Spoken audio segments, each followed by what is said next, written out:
So we're going to start off by basically letting them introduce themselves. They already know it. You already know them, but why not? Brent, go ahead. No, please. 9-6.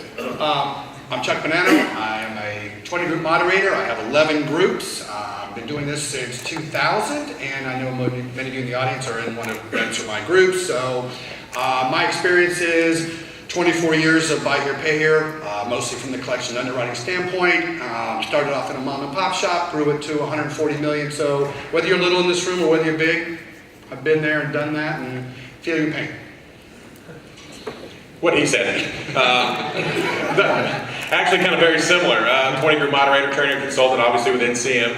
Do buy here, pay here 20 groups and do a couple of other industry 20 groups as well. History very similar. Started out with a pretty small operation, 2 locations, 25, 30 cars. Grew it to 14 locations in multiple states, doing about 1,000 cars a month. And around 60 million in a portfolio. So again, very similar to Chuck. Travel the country, get to meet great dealers across the country. So get to see what's still going on and live vicariously through you guys. So looking forward to a heated debate. We had boxing gloves, but we didn't figure that was probably really necessary just yet. So when we started talking about this, one of the things we talked about was starting with maybe a situation where they go into a dealership and he's got 1,000 accounts, but we're going to wind that back just a little bit. I'm going to take it down to somebody that's got 400 accounts. They still got a lot of decisions they need to make. They're growing. They're concerned they're growing too fast. They've got to make some decisions on how they're going to organize their collections department. What advice would you give them? Well, I'm going to take the point of view that the first thing I look at when I go into a dealership like that is I'm going to grab some portion of their deal jackets on recent deals. 400 account portfolio, I might take 50 deal jackets or 80 deal jackets. And I'm going to look at the deal structure and the underwriting to make sure before we hit the gas pedal, before we crank this thing up, that we're fundamentally sound. Before I even talk about the collection activity. Okay, a little bit different. The first thing I'm going to look for in the example that Alan just gave us is I'm going to look at the performance of the portfolio through collection dollars. I want to see how well the current portfolio is performing based on collection effectiveness, how much they're collecting per open account, some things like that. And then from there, maybe go in Chuck's direction and take a look at underwriting. If they feel they're moving too quick, there's going to be a reason. They're going to have something that's not performing well. Maybe it's they think their charge-offs are high or delinquencies are a little bit high. So I'm going to start at kind of the core level and just say, hey, what is this portfolio yielding? And if it's doing a pretty good job, then maybe I don't need to worry too much about underwriting. So speaking of underwriting, if you were to implement an underwriting department and you were going to recommend somebody start doing underwriting, what would you do? How would you Me or Chuck? Either one of you. Take it. I'll take it. I think you should have a centralized underwriting department. I don't think it should be done, personally, I don't think it should be done by a lot manager or anybody that's tied to the sales side of it. I think underwriting is a collection function. So if they didn't currently have one, I would suggest that they get one pretty quick. And again, it'd be centralized somewhere away from a retail facility. I would concur with that. The one thing that I see way too often, though, is the opposite, which is we're going to let all the verification process and all the underwriting happen from my collection team, which I also don't believe in. Both salespeople and collectors have a dog in the fight. Collectors, when you look at a bad account every single day, 40 hours a week, forever and ever, it's really hard to say, oh, these are good people. So I like to be independent, and certainly I do believe it needs to be centralized, and the people need to be sort of independent. While they can be finance company employees or car company employees, they need to be independent of the sales and collection department, and given fairly rigid structure on what they can underwrite, and keeping in mind that there has to be some sort of process for making exceptions. I call it rehash because I want to keep them in a fairly narrow box, but as an owner or as a key manager, I want to be able to say, but we're doing that deal. But would you want your underwriter to come from collections? You know, it's funny you mentioned that. And when I had, at one point, I had 54 collectors working for me, and they'd burn out sometimes. They'd say, I've had enough of this, I really want to go over to the underwriting department. I said, well, great, we're going to cut your pay in half. They go, well, maybe I don't want to go there as badly as I once did. And a few of them made the transition, Brent, but many of them couldn't because there's still some residual leftover effect when you look at an application and someone goes, oh, I know this guy. we're going to call him every week for 3 years. Even though they've never met the man before, it's just they profile the customer. And it was a challenging transition that you had to say, I'm going to look at this deal from a scoring model, from a credit bureau, from an interview, and not bring in anything that I don't know, that I'm just assuming. And one point that he mentioned, he didn't go into, but I'd like to, is verification. I think the key to your underwriting department is some sort of verification ahead of time. Our customers' credit applications are similar to resumes, and usually about 75% of it just ain't true, right? I mean, 1 year at the job turns out to be 6 months, 2 years at the job, residence seems to turn out. So I think some sort of verification has to be done ahead of time. I don't mean we have to talk specifically to the head of the payroll department that says, here's the date of hire, and yes, they're current and full-time, and their chances of employment are good, but just somebody that can say, yes, I know they live here, yes, I know they work there, and then again, from an income standpoint, at least have something so I know that the customer can afford it. What is the key metric in underwriting? Which one? What's the number one? That's a great question, and I've been through this and tried to cut this up 1,000 ways through static pools. And the one that strikes me that I think we probably put too little emphasis on when we're worried about job time, residence time, is affordability. Too many times I go to see dealers out there and it's like they've got 38, 42% of net pay is going towards a car payment. And they go, no, they can swing it. It's like, stop. First thing that we have, there's two things I think we have to do in the whole buy here, pay here model is, number one, cars that run and affordable payments for that consumer. And that consumer can afford a high payment with high income. But asking the consumer, or God forbid me asking my sales guys, can they swing this payment? I know the answer. They can swing. They can always afford it, can't they? Always. That payment will be $600. Okay, no problem. But you work at McDonald's. I can do it. I can do it. And one thing, I agree with Chuck on the ability to pay, I think, is probably the most important metric. Time at job and time at residence, we just see is all over the board. You have one month residence, 1 month job, 1 month in the area, paid straight bullets for 2 years, and you got 5 years, it just all of a sudden falls apart on you. But one thing that does kind of track with our numbers is that ability to pay. And one thing that I like to stress for dealers to take a look at is that percent being a percent of net, not gross. And the reason being is because you can't pay your bills off of gross. I mean, ask the mortgage industry if they have not changed their underwriting because everything for them was off of gross, and now they've lowered those standards. That net pay tells you exactly what they have available to make your payment with. I'd like to add one more thing on that, Alan, before we move on. This has come up a lot lately in my 20-group meetings where people have just made, I would call them semi-arbitrary statements like, well, but down payment matters. Well, down payment matters. Time on job matters. What you need to do is you need to go back and historically look at your loss experience and say, does it matter based on the numbers, not on my gut, not on my instinct? And I'll give you a great example if you don't mind. This was just a really funny thing that happened recently in Tulsa, Oklahoma, where the owner was showing me his new facilities with the manager, partner in that deal, and they walked back to the get-ready area, and there's 7 Mitsubishis that are on this list of cars that have trouble getting through recon. They have some very expensive repairs. And the owner, truly a car guy, says, I thought we don't buy Mitsubishis, those cars suck. And then the other guy says, well, boss, let me punch it up on the iPad and tell me what our static pools are on this Mitsubishi. He said, you know they're the lowest charge-off of all cars we've sold in the first 3 years in Tulsa? And the car guy, in typical car guy fashion, says, yeah, I still hate them. Doesn't matter what the numbers say. So a lot of those payments are driven by rates. If you were going to give somebody advice on what rates they should be charging. I'll let you take that one first because I think we're going to agree on that one. You know, when I first got in this business, we were in the state of Florida, and it was 29.9 was our max rate, and well, by golly, that's what we're charging everybody because they won't let us charge more. But legally, they won't let you charge more. Of course, we couldn't do math, and rounding errors got us in trouble anyway, legally. It's interesting because people talk about having a low interest rate and saying, well, I think it's going to be a great marketing tool. And I will tell you that and on our store that we run today, we have a 10-point lower interest rate than our competitors. I'm not sure that we're shy about our markups, but our interest rate's lower. And by no means is that going to change our sales volume. But when we start getting customers in our lot, anybody who's objecting to payment or objecting to price of car, when we talk about warranty and we talk about reporting to the Bureau and oil changes and roadside assistance, and oh, by the way, our interest rate's 10 or 11 points lower than drive time in our town, it's a great closing tool. And I also tell you the one thing that was a sort of an intangible that I hadn't recognized when we did that, it makes all of our employees feel better about where they work. Agree and disagree a little bit. Disagree in that I think if you've got a 29% interest rate, I think you should charge as much of that as you can get. I agree that I don't think I would charge all 29. I think I would be a little bit below, maybe 1% to make sure that there aren't any rounding errors, because those are going to happen.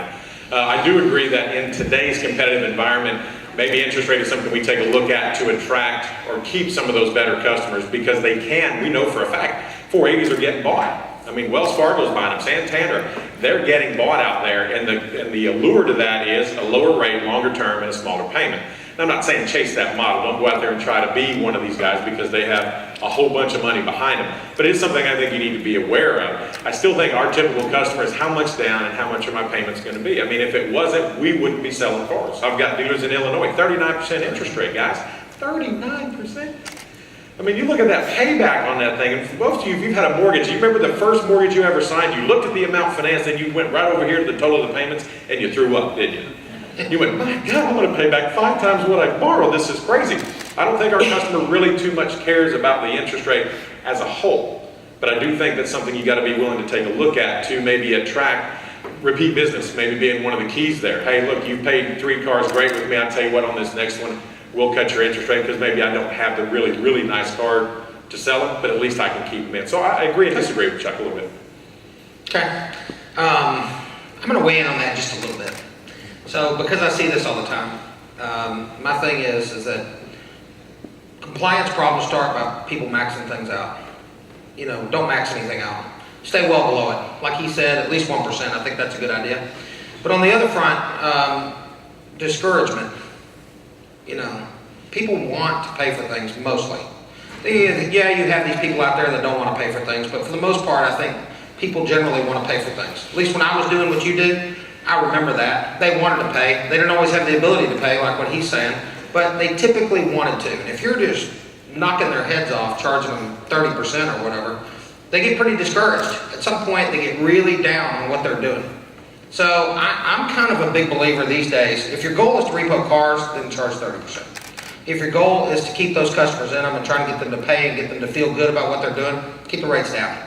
I mean, that's my opinion, for what it's worth. Yep. I got one more thing to add to that one, which I have been preaching a little bit lately, and this is all based on the new world of compliance out there, is I've said I still believe you probably need to find a better way to keep your customers with you than luring them with an interest rate. Mm-hmm. So at our store, everybody gets the same rate, 5th car, 1st car, 650 beacon score, 450 beacon score, but we'll give you other things out there. But I want to make sure that when someone says, well, what about your interest rate? We're equal opportunity offenders. And it's a great point from a compliance standpoint, risk-based pricing, and because if you do the different interest rates, you've got to give everybody that, and it's just another piece of paperwork that's got to be printed out and something that could cause a problem. Anybody have any questions? You guys are supposed to be involved in this. Go ahead, Ray. What kind of interest rate is that trucks dealerships are charging? We're at right now, we're at 18.9. The state max is 29.9 on the cars we sell because they're more than 4 years old on average. And again, we even put it up on signs in front of billboards in front of the store, and I'm pretty positive no one has ever slammed on the brakes and wheeled it in there over that. You're right. Yeah. All right. Anybody else? Go ahead. Right or wrong, we've been kind of using 20% of net pay as a barometer for affordability. Is there any light to shed on that? Our data shows about $10 billion worth of loans shows if you can keep it under 25% of their net, their total car payments at under 25% of their net, you've got that 7, 8 out of 10 chance of that deal succeeding. You get over that, and we see the static pool rates and the loss rates get into that 35, 40, 45%. So 20, I'm not going to say it's a steadfast rule, but that many loans have said if we can keep it at 25% or below, give them 75% disposable, that's a good area to be in. Yeah, it's really hard for me to debate that one because the numbers are the numbers and the math is the math. Static pools bear this out over and over again. And while the actual nail it at 20, 22, 25, there are some slight differences. Material differences happen above 30. We've seen that. I mean, and where charge-off rates can more than double, which now does matter. I will tell you one thing that in my client base, I have some clients who are at 15, 16, 17% of net as a pay. If you can do that, they are home runs when it comes to charge-off and static pool rates. I mean, if you could do that, the reason that he says that Brent says 25 is probably the same thing when we had our stores. We just sold recently in South Georgia. If we did 20% of net pay, we'd have to sell bicycles. So we went up to 25, but it also coincides with the fact that everything else is inexpensive compared to, say, the Dallas, Metroplex here. But I will tell you one thing that is kind of interesting when it comes to underwriting, and especially payment to income. The biggest mistakes that we see made in underwriting are with repeat customers, because we let them buy deeper. We give them 30% or 33% payment to income. Why? Because that's what we promised them, right? You buy the Taurus now, pay for this, and I'll get you the Tahoe next time. Well, they paid for the Taurus 7 out of 10 times or 8 out of 10 times. They come back and say, hey, Brent, I want the Tahoe. Okay, great. We're going to put you that $500 payment. Can you afford it? Yep, I can do it.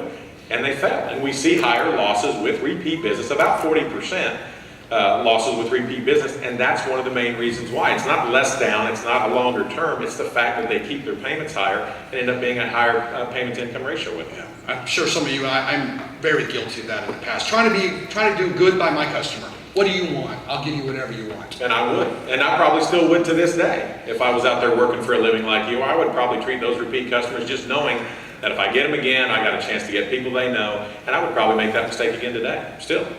The one other thing I would add to that income discussion is I just recently did an on-site where fairly stunning results. They first put in underwriting guidelines in place for the very first time, and they said, well, look, they're all matching up to our underwriting guidelines. We have no exceptions on the report on the first 100 deals. And then I go in there and I say, well, let me ask you, you have a $1,200 minimum net income, which is pretty low, but okay, that's what ours is, so it's pretty low. And the very first deal jacket I pull up has an $850 a month take home, line 1, and line 2 has a secondary income, and this is, you can't make this up. It says $350. It's exactly $1,200, and it says in little chicken scratch, non-court ordered child support. Oh, well, there you go. So they are $1,200. I said, could you define non-court ordered child support?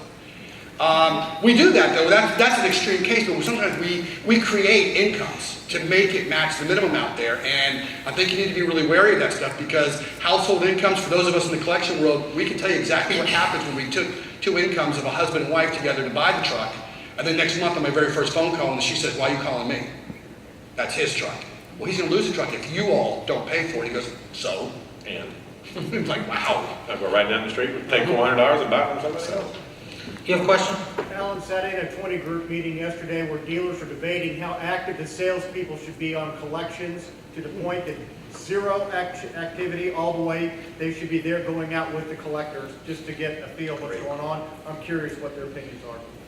Fire away. All right. So obviously it does depend on how you're completely structured as a company. I know I have some clients who don't really have salespeople. They have associates who are in charge of underwriting, verifying, selling it, and then that will be their account from that moment forward. I certainly think they should be involved. I'm very skeptical of most typical salesmen's ability to truly collect and collect the right way. And it was easy for us because all of our loans were sold directly into our finance company. So they're no longer owned by the car company. So the car company doesn't have any reason or right to collect that loan. When a sales guy tells me that I know how to collect them, or I know these are good customers, I like to say based on what? I really like to say, Mr. Salesman, if you can get that customer inside, fill out an application, I get to approve them, I'll take it from here, go give me another one. I think that's a job well done. Right? Agreeing, and again, kind of disagree a little bit. I've seen some smaller operations, owner ops, where you have that kind of person that can wear 2 hats, but I can guarantee you it's very, very rare. My recommendation is you get the collections out of the sales division as soon as humanly possible.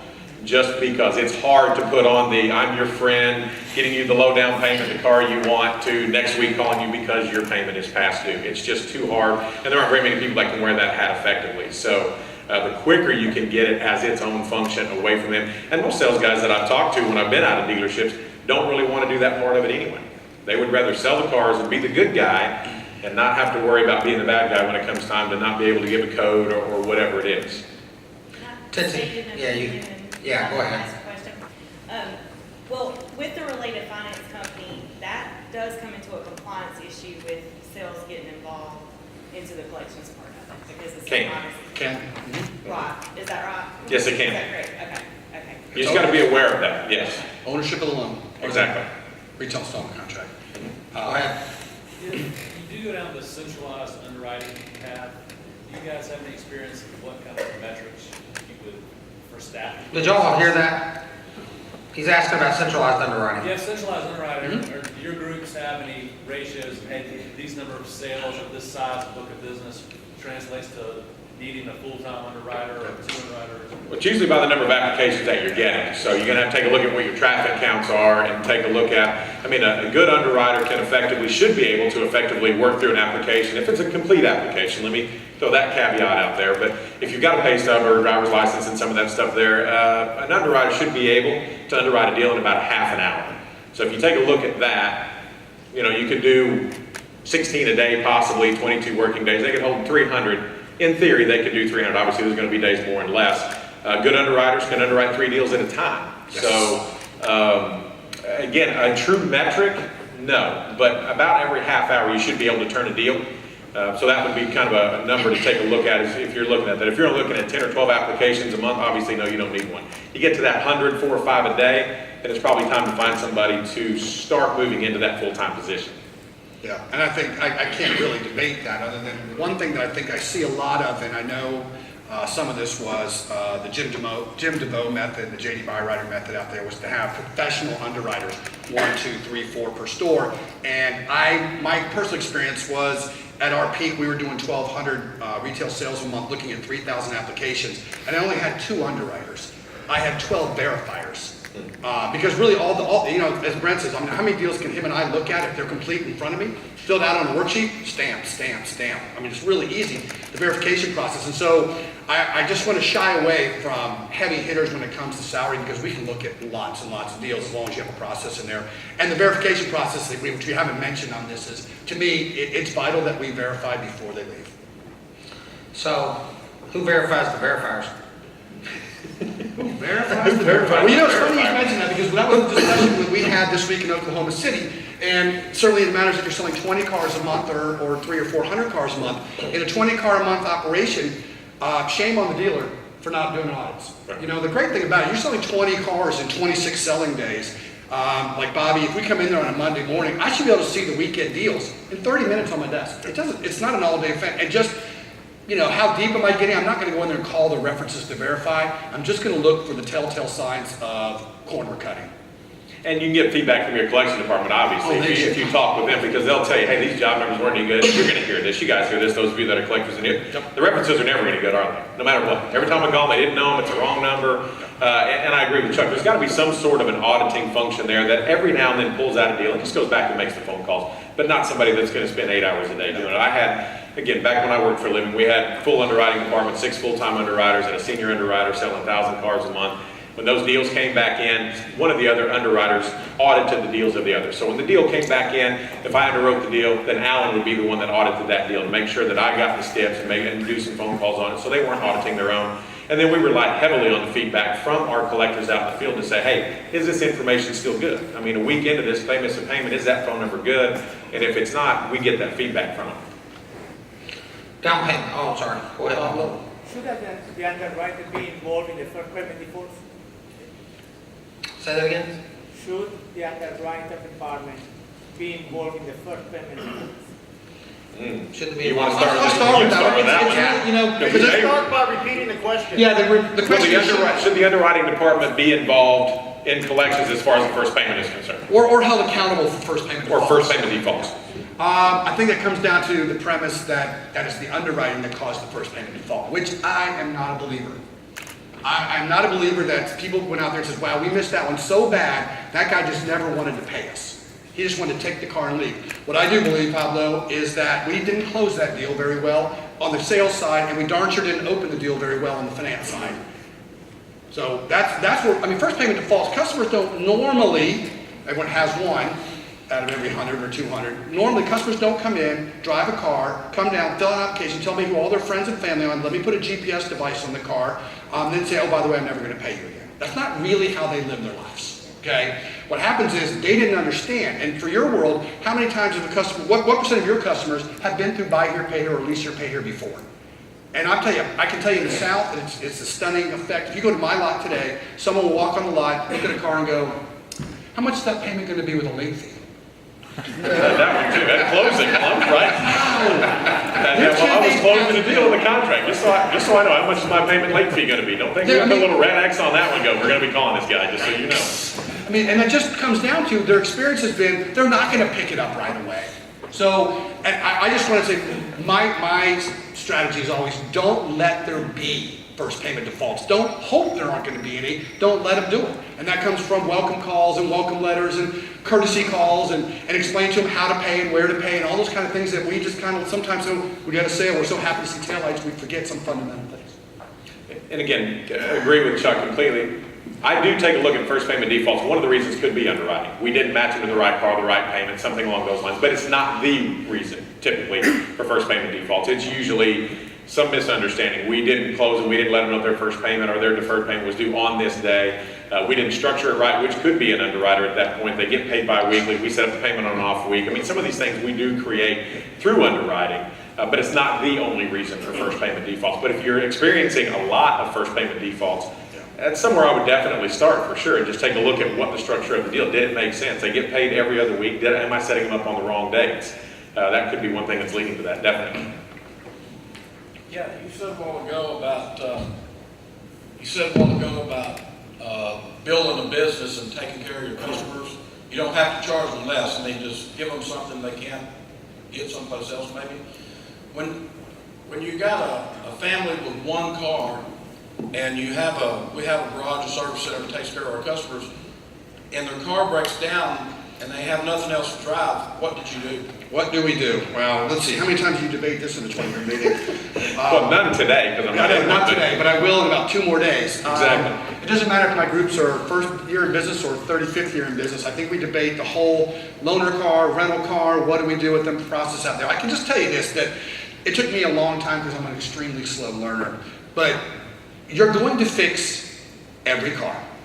Who pays for it doesn't matter. It's going to be goodwill, it's going to be warranty, it's going to be a service contract, it's going to be reconditioning after we repo it to sell it again. It's going to be an issue out there. What decisions have to be made is rather quickly, when a customer has to have a car in the shop more than a day, it's imperative and it's on us to make sure we have some remedy. And whether it's an outside rental car company, whether it's a loaner program, whether it's Brent driving him to work every day, you have no choice. And the whole conventional wisdom I hear out there from dealers all the time is, well, so they know that car is, as we told them, they signed something saying there's no loaner program. Okay, great, they signed it, but they still don't have a car on the way to work. And it's so short-sighted because when Brent doesn't go to work here, he's not going to get paid today because he does punch a clock. Now he's going to be short on his paycheck. He can't pay us. And guess where he ends up? And so it's just, it's sort of, very short-sighted to say, we're just going to stand by our policy here. And we just need to do that. And those of us who have loaner cars will tell you, how many of you guys have loaner cars and hate them? Yes, because we all have them and we all hate them. We all hate the process out there. I can tell you though, if your loaner cars are too nice, that's a problem. Yeah, that's the key right there. Now in the new car world, they give them nice cars, right? Because they want them to step up because their car's not as nice. And ours, we want to give them the ugly cars because they don't want to buy the new ones. Yeah. I would wrap it. I mean, if you're going to do one for those 2 guys that do one, I would wrap the car. I'd spend the $4 or $5 grand. I would wrap it with my logo on it. That way, if they are going to drive if they are going to drive my car, guess what? They're going to be advertising for me. And they don't want to drive that wrapped car. So they're going to want their car back as soon as possible. So, and again, I personally don't like loaners just from a liability standpoint. I don't care what you have them sign, the rental agreement, whatever you have them do, I still just don't like the liability. I don't think we need that headache. I would probably focus more on how can I make sure I get their car out that day, next day, or within 2 days. If I can't do it in my shop, then I'm looking for 3 or 4 other shops around that I can send their car to and get it back to them. I think that's the least path of resistance for me. I'm fat and lazy. I don't want to do that much work. I really don't. So let's talk about one thing real quick. I want to comment about something that you're talking about. Repairing the vehicle. How many of you own your own shop? How many of you have a related finance company? How many of you have your customer sign a document saying they're going to pay you back for that repair? How many of you have had Hudson Cook or somebody like that prepare a separate document, not the document we provide, a separate document because typically your shop is not owned by your related finance company? If you haven't, you need to do that. Because the documents that you would be creating And depending on what state you're in, you may actually need a finance license to even do this, even if you don't charge interest. Even without interest. Even without interest, Yeah. yes, you may have to have finance. Disclosure with 3 Gee. payments. That's right. So make sure that you have a separate agreement that's designed to handle a shop that you don't own. Okay? Because the document we provide assumes you own the shop. When we asked Hudson Cook about this, they said, you can't provide that document. That's a specialized document for each person. So I'll have a question, because I'm sure everybody's probably thinking this too. Well, but Alan, I use a promissory note. Does that not work? No. Okay, thanks. Well, I was gonna say, I get that. Well, I use a promissory note. It doesn't matter. And one more thing back on the loaner car and the car repairs. It's curious, and I don't know what Brent's experience has been in his groups, but it's amazing to me how little we bring our service managers into the fold as to what it is we do. And I hear it all the time is, well, what do these people want? The car back in a day? No, half a day. And everyone goes, well, that's crazy. I said, no, because that's what I want with my car. I don't want to be without my car for 2 days or 3 days, but our customers can't be without their car for a day. So it does need to take precedence, and I hear it all the time, well, I've got all these get-ready cars out there. I said, you got 300 on the lot. That one can wait. That customer can't afford to wait. And you guys go, yeah, I know. But your service department, I'm telling you, you'd be surprised how few of them really get what it is we do. Well, and that was back to my point. If you're gonna do your make ready and your warranty and your side note stuff out of your own shop, at some point as you grow, you're not gonna be able to handle it, because you're gonna have to make a choice. What am I gonna get ready first? Well, customer cars go first, and then I don't have cars on my lot, right? Because I can't keep up with what we're buying, especially coming into tax season. The dealers that I work with, the larger dealers that have their own shops, that's what they get rid of first. They get rid of their warranty work, they get rid of their customer work, and just focus on recon. They find 3 or 4 shops that can take the business from them and get the customer taken care of in a pretty quick manner, because they can't run a shop that can do all of them. Now, the smaller shops, yes, but the larger operators, when you start selling 100, 150, 200 cars a month, you got to get that many ready, or 300 a month to keep your 45-day supply, and then you're going to have probably at least 100 warranty or side note cars in there. Now you're talking a 400-car shop, 450-car shop at that point, and you've got to get them out today by noon, because if not, they're going to be on my D list come Monday morning, right? They're going to say, but you have my car, I can't make a payment. Hadn't heard that one today, have we? No, because we're here. If we were back there, we would have. Go ahead, Ray. This is maybe changing the subject a little bit, but it's something I've been wondering about. I guess a lot of the really big buyer payer dealers, the huge ones like y'all were at one time, I feel like a lot of them are focusing on monthly payments. Is there any merit to a small guy or mid-sized guy maybe transitioning to monthly payments? Does that make any sense? Can I start? I mean, we're both up here going, okay. So I got in the business before we had software. We had ledger cards, and they were in stone, and we chiseled out the payments. I'm not that old. Okay, but I'm not old. And now I forgot where I was going with this one. So I'm sorry. We did it. So it was buy here, pay here. Early 20th century, I call it. $50 every customer per week, 12-month loans, cash only. That's buy here, pay here 101 in those days. And as we grew our company, we went to payday payments, and then we went public in 1996, and lo and behold, I brought in consultants to tell us what to do, and the very first thing it said is, not only because it was less maintenance, lie number one, but they said, but I can't sell this on Wall Street, that you're not just some little mom and pop taking a regular payment, some little mouse house, so we need to make you guys a large captive subprime type bank, and so go to monthlies. And we did go. I had 14,000 monthly accounts at one point, which sounds great. And I was smart enough, I think, I made them all due on the first. And the logic there was just like your mortgage and your rental agreements are, that we would know on the second what our worst case scenario was. We didn't have the lovely thing that you guys have every Friday, Saturday, or Monday, which we call the roll. Okay, so I knew that my delinquency was going to start on the second, the highest, and every day we would chip away at it. And you think, well, Chuck, you're only trying to get one payment per month. It has to be less collectors and less headache. Survey says not even close. I took more partial payments and more arrangements, and we called every single day, day and night, for the exact same number of collectors that we would have had with paydays. It didn't do what I thought, because the flaw in that model, obviously, is that while we would like our customers to live at $400, $500, $600 per month, unless you have a truly subprime model, the only thing I tell you about subprime is bad credit, higher income. is that customer who's down there in that $1,200 to $2,000 a month income, managing $400 and $500 a month car payments is really challenging. And then when you get two of them, it's game over. And agree, monthly payments I don't like because our customers can't. You got to think their average weekly paycheck's about $350 to $400, and you're asking them to give up an entire full paycheck just to make your payment. And they can't. That's just out of their realm of possibility. I think it's weekly. By however they get paid, I think it's how they should get paid. I mean, when we sell them a car and finance them, we've agreed to become their money manager at that point, and so that's why I like it by their paydays. Is it more work? I haven't seen it being more work. And anybody that I've worked with and dealt with, and again, both of us worked with huge clients, we were both pretty successful and had big dealerships, and it worked. Just by weekly payments, however they get paid, so it's easier for them to remember, and it's easier for them to budget. It's easy to do an $85 a week payment out of a $350 as opposed to, here, let me come and give you, Ray, all $350 and I have nothing now for at least 7 more days. At that point, no rent, no food, no gas, no insurance, no anything else because I have to give you that.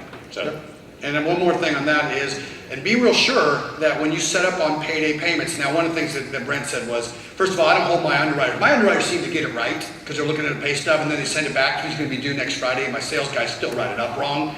I found that if you don't pay them commissions, they get better at it. But I will tell you that when you're closing the customers, when you're working with them, you have to tell them that they're getting payday payments, not bi-weekly payments. Because bi-weekly is voodoo. And it just was in August, I remember, right? Because I was on the 1st, the 15th, and the 29th, and I know my customers were like, what are you calling me for, dude? I paid you twice. And if you've ever tried to do that conversation, I used to color on a calendar for them. Doesn't still work. They think they're getting ripped off, so you just say, did you get paid today? You need to come see me. I was going to say, just simple when you put, we've done the calendar and everything, but just have them tell you, if I get paid on Friday, we need to get paid again. If it's another Friday, it's automatically bi-weekly. It can never be semi-monthly, and both of them be on Friday because that's a 14-day spread. So if you're trying to explain to them 26 paychecks a year as opposed to 24, eyes will go back in their head and they'll go, no, I get paid twice a month. That's when I get paid, right? They do. They don't remember those 3 paychecks, and I don't want to confuse them at that point. Hey, you get paid on Friday, you get paid again on Friday, we're bi-weekly, end of story. You get paid on Friday, get paid again on Wednesday, bingo, you're semi-monthly. Then we roll from there. Okay. I hope I translate this time. I agree 100%. To me, the payments have to be payday. My question is for you, Alan. How do you do that with leasing? How do you do what? Set your payments on the paydays? Payday, because our customer change the payday every 3 months. Change paydays. And when they go from weekly to semi-monthly, or from semi-monthly to bi-weekly. Right now you can't do I can that. No, right now you can't do that. The amendment functions are not in there. And the reason that is there's some debate with the lawyers about what an amendment means in a leasing contract because the residuals would have to be adjusted to accommodate for that. And there's some legal debate, there's some rules regarding basically the 2 methods of accounting, operating lease accounting versus capital lease accounting. And whether or not the depreciation would still be valid, and whether or not you might invalidate the 90% rule, which is one of the criteria for determining whether you're operating lease or capital lease. So until I get those answers completely solidified and I get attorneys to sign off on that, I can't really do that because I can't risk the liability for you or me.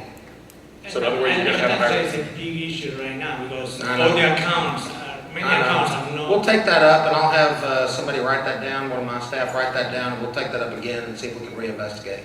They do change jobs, don't they, Pablo? Every now and then, like 4 or 5 or 6 times a year, right? So, I mean, presumably, I guess if you don't change the residual, if you kept the residual where it is, higher, then there shouldn't be a problem with it. I don't know, just need to get them to sign off on that. Everything's run by attorneys, you know how that goes. taking the fun out of it, aren't they? I know. So partial payments, you mentioned partial payments. I'm sorry. Did you want to ask that question, David? Yeah, I just want to know, as far as weekly or bi-weekly, if you have customers get paid weekly, you would do weekly. Do you see better delinquency rates on the dealers that set them up weekly? Restate the question.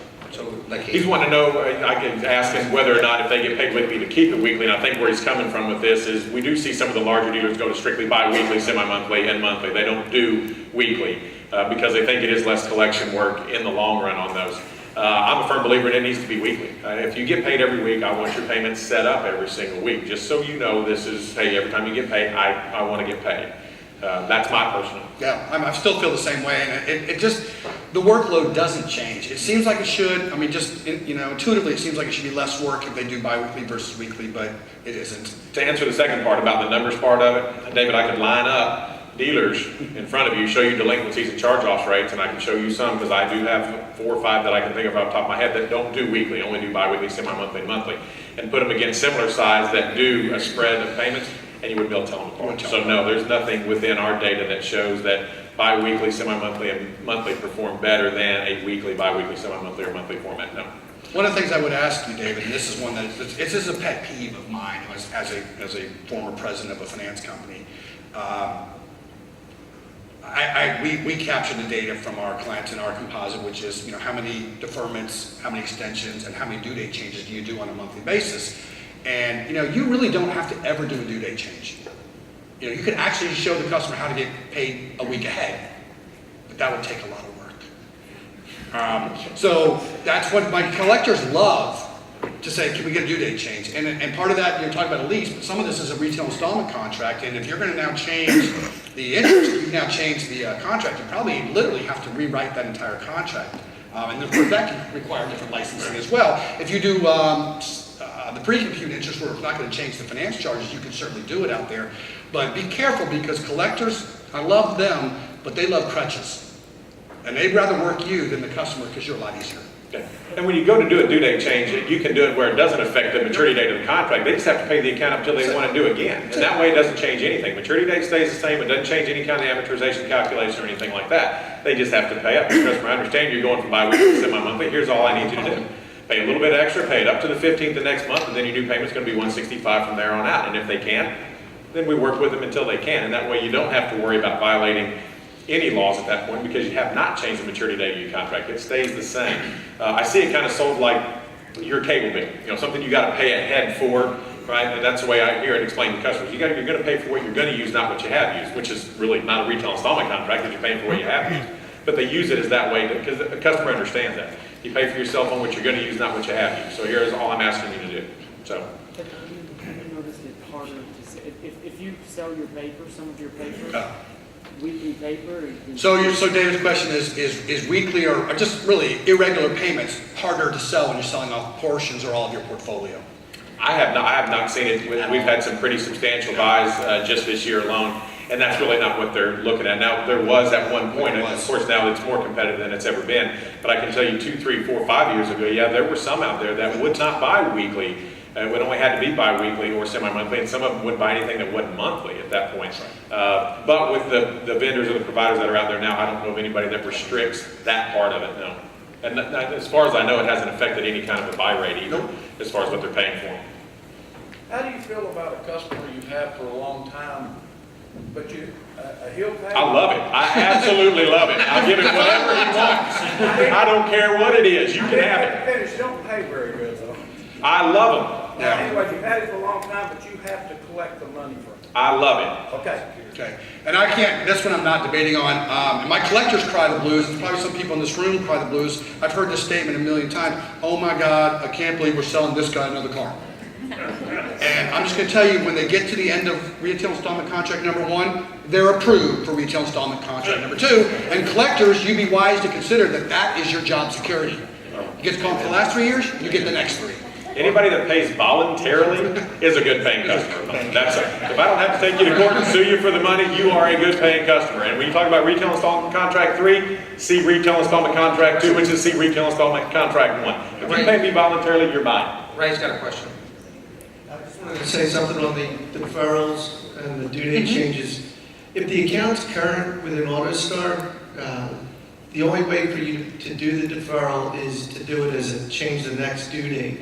So when your reporting side is pulling it and they're coming and asking why you're doing all these due date changes, it's really not a due date change. So the collections people might know that, but later accounting people know that too, that you're not changing due dates, you're actually doing it. Deferring, yeah. We see that a lot. It's actually 2 amendments. You're exactly right. It's a due date change that causes a deferral, because you are advancing it and moving that money to the back balance, and in theory, probably even extending the maturity date. So, yeah, and on the other side of that, if you see more due date changes than deferrals, you are actually seeing a collections department that is doing a good job of collecting the account first, and then giving that deferral for the next payment. So you can look at that too. So if you see more due date changes than deferrals, they're deferring people that are current for the next one. It might be tomorrow's payment that they're doing the deferral for, but they're actually collecting the payment up front.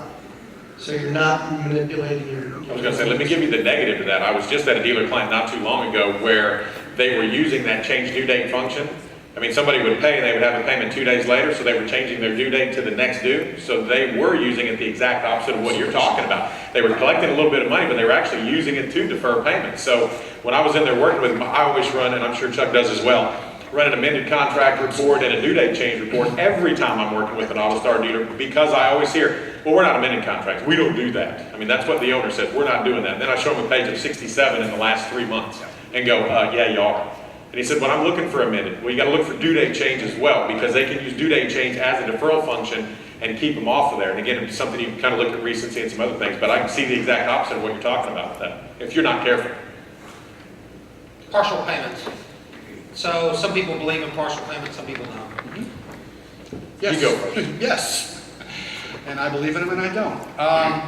I know any of us who've been around since the Stone Age buy here, pay here, when you did $50 a week cash payments, what would you take less than $50?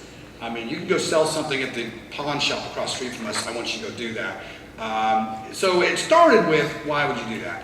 But now my average payment's about $210 bi-weekly, and a customer who comes in with $150, $180, we will make partial payments. The thing that we do poorly is who approved the partial payment, which means did a cashier just take an arbitrary amount of money? Because that's the one that makes my blood boil. Because especially those who might have some sort of arrangement with already to pay more than a payment to get caught up, and then they walk to the front desk or they go on Portal Pay, they throw whatever money they want to on the account and say, I'm good. And the feeling is whenever your customers leave your dealership or your finance company with a receipt in hand and you didn't sit down and talk to them, they are good. So I only believe in them with approval of that account rep and the arrangement to get current again. Only times. I guess I could say, no, take whatever you want, take $1 a week forever. As long as they're paying, I don't care. But I would be lying to you. My nose would be up here at this point, so I can't even really take the negative of that just for argument's sake. But believe it or not, I do hear that still to this day. I don't care what they're paying as long as they pay, and I think that's a dangerous model. And I do have dealers every now and then in our 20 groups that will say, I don't take partial payments. And it only takes about 3 questions to break them down, and then you feel like, and you realize, everybody kind of does, right? I mean, it's kind of what we do, and we have to. Back to Chuck's point, a competitive market 10 years ago, 15, 18 years ago when I got into buy here, pay here, we were the only game in town. So we could say, it's $50 today, or you park the car, and they would pay us $50 today because they could not go anywhere and buy a car at that point. Now they can. They can come in, and if you demand $210, they can say, you know what, there's 10 dealers down the street that I can add $90 to that too, and I can be buying another car there today. That's not going to be as good as the one I have currently, but it will be cleaner, right? We know that for sure, and it'll smell better on the inside because, oh, you guys are laughing, but we've all seen it, right? I mean, 6 months from now or a year from now, they come back in and your original oil change sticker is still up in the window and the buyer's guide is still stuck to the back window because they hadn't cleaned anything out. So in our competitive environment today, I think it is a necessary evil, but completely agree with Chuck in it. We just can't take them for payment's sake. There's got to be some sort of plan to get them back current. I mean, there's got to be something before we leave, not just take, hey, 150, and you hear this, I hear it all the time, drives me crazy. Well, call me tomorrow and let me know what they can do. I just want to strangle a collector when I see that kind of a note in the account. But he paid 150 today, and he's going to call me back tomorrow and let me know what he can do. Now, we should have found out what he can do right then and there, get him on the payment plan, get the promise to pay out there, and then move on with him. Recency and aging as related to those partial yeah, you know, it's kind of the same thing that Brent's talking about, is that you can go down there with a firm policy on what's important, and part of it is, I've debated sometimes with some collection professionals who come from other industries, and they just say, it's all about contractual delinquency. It's all about the aging of the account, the aging of the account. And I've always countered with, so what you're telling me is if all my clients are 60 days past due the entire length of the contract and pay off, that sucks. I just want to make sure I got that straight, okay? Because I would sign up for that. If the devil was here today and said, would you take that deal? I'm scratching my name right on that deal. I think all of you would as well. And some of us, I ask dealers who say, well, how important is aging? I said, and I'll tell you why in a minute. I said, if it was the only factor, Brent and I could come to your dealerships and this afternoon, I think we could get it down to 0. I don't even have to leave the building. I don't have to call a repo agent because all I have to do is defer them. I mean, there's a lot of ways to do that, to get to an artificial number out there. My biggest challenge is, what's a real number? What's an organic number based on your car, your customer level, your income levels out there? Because when I see guys walk up there and go, I'm at 2% delinquency and 78% charge-off rate. Well, I know how you got there. I could do that too. Or I'm doing 500 deferments every month out there. And recency is kind of the opposite take. That's the give me some money. Just give me some money.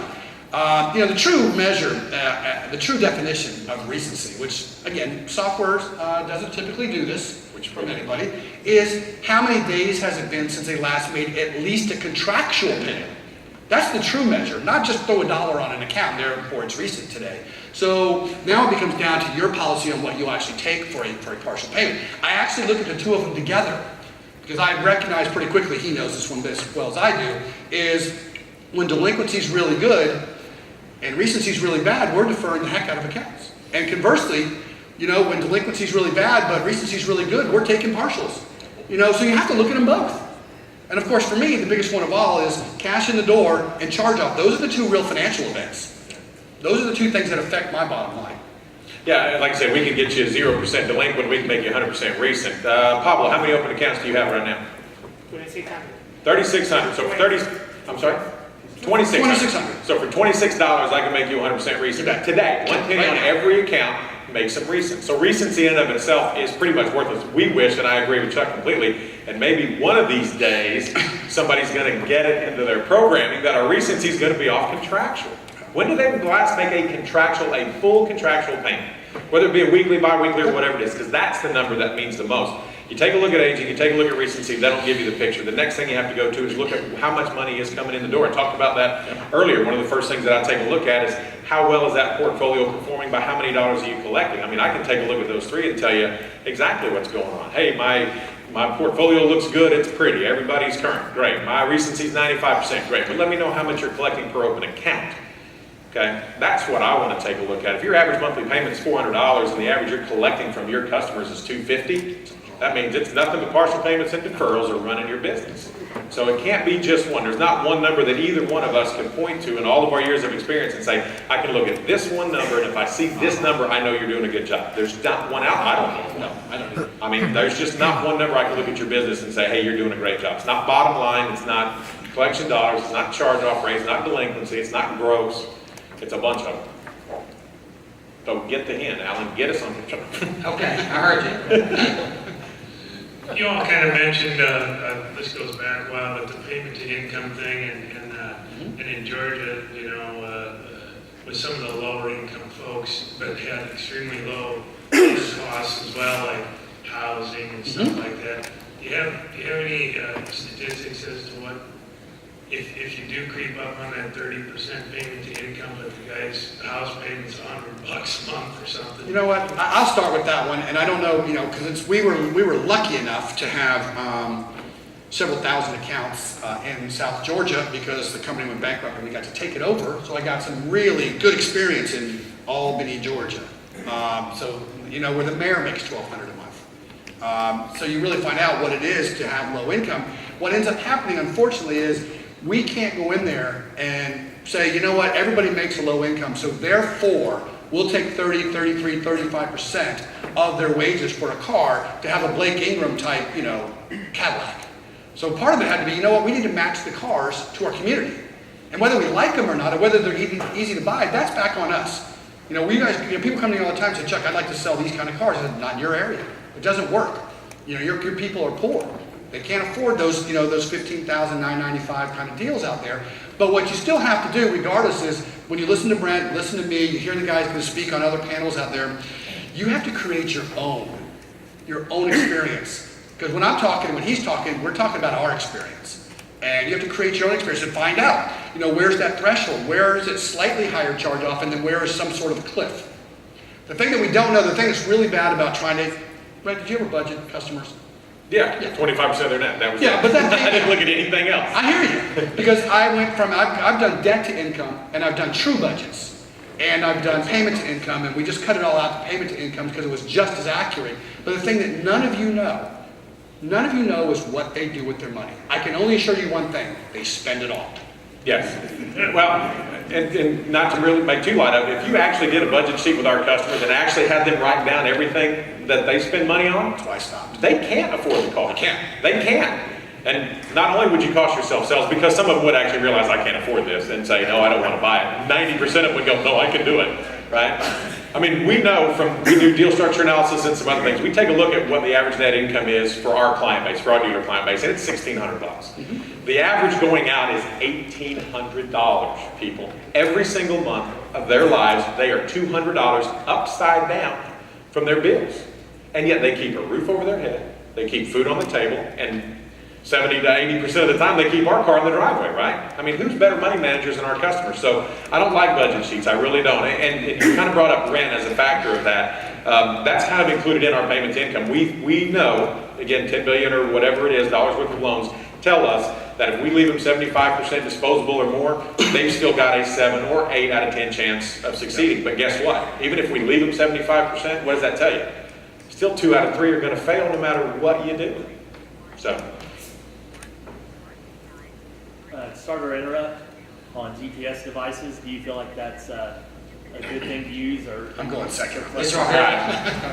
I'll be. I want to know at this point it's the other way. Let me give you there starter interrupt. We knew that was going to come up at some point, and let me repeat one thing real quick that Alan said at the very first. This is a debate to look at both sides. So if there are any providers in the room, please keep that in mind as I answer, because I'll take the counterpoint to that and I'll start. Here's what the data shows. The data shows that there's a 4% difference in loss ratios with devices and without devices. That's what we know with ours, okay? So when it comes to devices, if you're looking at a 4% difference in charge-off dollars, that's what I'm talking about, not numbers. Numbers are about the same whether you have it or not. It's still 2 out of 3 or 3 out of 4 are gonna fail. So a 4% difference. So if your average charge-off, let's say, is $4,000, you're gonna save 4% of that by having a device as opposed to not, which would be $160. If you can get your devices for $160 or less, then they make financial sense to you as a business. Now, I was a pretty good size operation, 8,000 accounts, 60 million, never used a device. Never, not once, for 2 reasons. The first one is, again, this was back when I started in 1996, and they really weren't around then. And there was a gentleman by the name of Mel Farr, some of you may remember, got slapped about the head and neck because his starter interrupt device shut off in a car with a lady who was supposedly pregnant on her way to the hospital to deliver, right? I mean, the worst case scenario. And actually the car did shut off, she was pregnant, but she wasn't anywhere close to delivered. He got sued, they went away. When they came back, just the starter interrupt devices before GPS technology were anywhere from $500 to $700 a piece. We were selling 500 cars a month at that point. You do the math. It's 25 grand a month. I'm sorry, 250,000 a month. I apologize. We're talking about $3 million a year. Didn't make financial sense. And I will tell you this. I have one of my 20 groups, average portfolio is about 40 or 50 million. We got them as big as 100 million in there. Only one dealer in that entire group uses devices. 1 out of 21. Now, I'm not saying don't do them, okay? I'm saying I did not use them because they didn't make financial sense, and then after they did start making financial sense, I wanted my underwriting to underwrite without a device. I wanted my collectors to collect like they didn't have a device. And that was intentional, because I do see this, and I'm sure Chuck does as well. I see underwriters that say, well, I wouldn't do that deal, but I got a GPS on it, so I'm gonna do it. Or I've got collectors going, well, I don't really need to call them every day because their car's gonna shut off in 3 or 4 days. And I think that is a dangerous mentality when it comes to devices. All right, that part I have to agree with. One thing that it's stunning to me that I hear that over and over again where they say, this person is scary as can be, but a device is on the car. Don't do it. That's underwriting. That's not really what the devices are for. And to Brent's point, when I first started doing this, I had $1,500 to $2,000 ACV cars and $400 and $500 devices. Didn't make economic sense to me. And then of course you all fall into the trap of, well, how many skips do you have? Well, you have to recognize that these are not skip devices. You know, this is, the GPS helps me find the car when it's not tampered with and when it's working out there. But all in all, I've never had skips. As a matter of fact, I'm pretty sure right now, I've done 34,000 buy-here payer loans. I think I've had 35 true skips, gone, never saw them again, could never find them. I mean, it's virtually none. That's not it. And I know most of you guys, if you're using devices today, you buy a GPS device that comes with a starter interrupt feature. For the life of me, I don't understand why you wouldn't connect the starter interrupt, whether you ever turn it off or not. It seems like, that seems like a silly thing to leave out of the equation out there. And the economics of it have changed where in our our benchmarks are about a $6,000 car with, on many cases in here, with a $110 device. You know, I'm doing $400, $500, $600 at cost, $1,200, $1,500 in recon. That seems like a pretty cheap insurance policy. Keep in mind that the GPS, in our case, and we use them, allows me to repo my car cheaper and faster. That's all it does. My start interrupt allows me to communicate. That's all it does. It doesn't make payments. It doesn't keep the car out of the shop. It doesn't give them jobs. It doesn't get them off crack. It makes them communicate with me. And that's got a value. There is a value to that, but it's one more tool in the arsenal. But, you know, if devices made people pay, we probably wouldn't be standing up here today. We'd be working for them. And the key, most of them don't use them. Everyone, and I'm not going to say everyone in here, but most of them use code-based devices, give out codes. They don't make payment. And that's not what the device is for. The device is you don't pay, it don't run. Period. That's it. That's kind of what it's about. And again, I think GPS is a great thing. They're on both my daughter's cars. I completely agree with them. And I love the functionality that they have. I think it's the greatest thing ever invented because I know where they go, how fast they got there, and everything. And devices are just not for everybody. I think that's the key that what we're both saying is that they're not for everybody. There are some dealers that I work with getting into the business. I have recommended them. I think the technology and I think the premise of them is good. I think it's great for our industry and the customer that we deal with, but it's more of a head on the pillow type of decision because there's just not enough. Again, $160, we talked about that. That's going to be about the average depending on what your charge off rate is. That's what the numbers tell us since we've been tracking, and I think we'll probably see that number trend up a little bit, but right now it's 4%. So I think it's just got to be a personal decision. I'm sorry. Do you think it causes more repos though when you shut their car off? Does it cause more repos? Say you shut their car off at day 5. They don't pay, they can't get to work, they can't. Right. Does it cause more repos when you shut? I did have a dealer tell me once that I shut the car off and leave it in their driveway because it's incentive for them to come and pay. And I just, my jaw dropped and I said, so wait a minute, you're telling me a non-running car is incentive for our customers to pay? Well, if that was the case, what do we say the number one reason for repo is? The car doesn't run. But yeah, it's going to be incentive. Well, and his argument was, yeah, but it's only $75 to get it back on. It's not $200 to do the starter on it.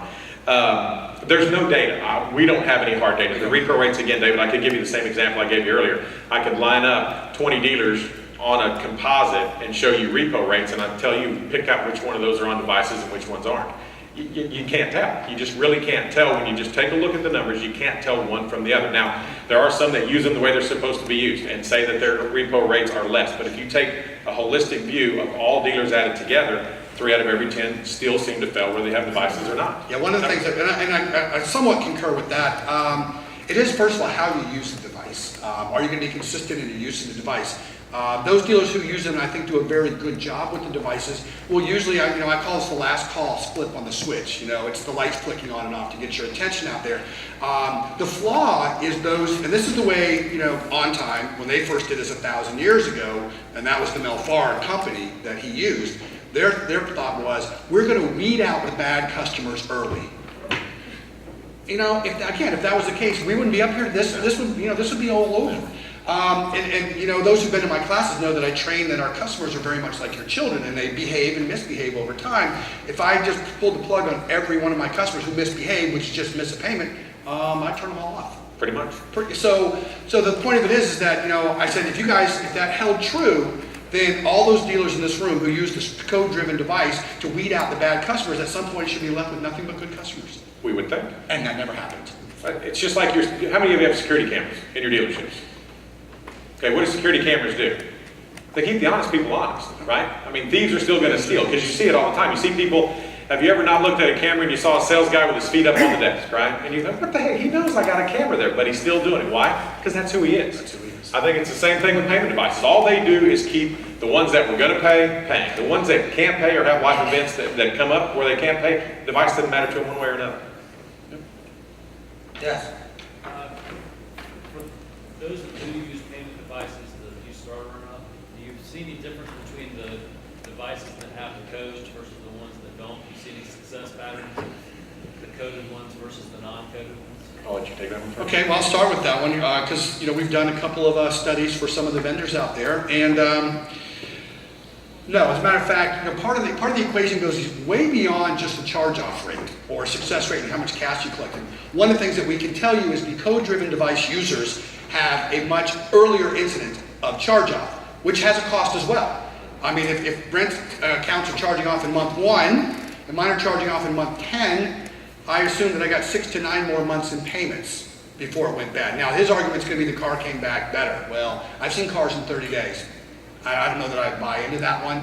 What I like about the user-defined start or interrupt is that if I've got Brent Carmichael on my loans and he's on his 5th car and he pays every Tuesday no matter what, we've had him on Friday for 4 years, I'm not shutting him off.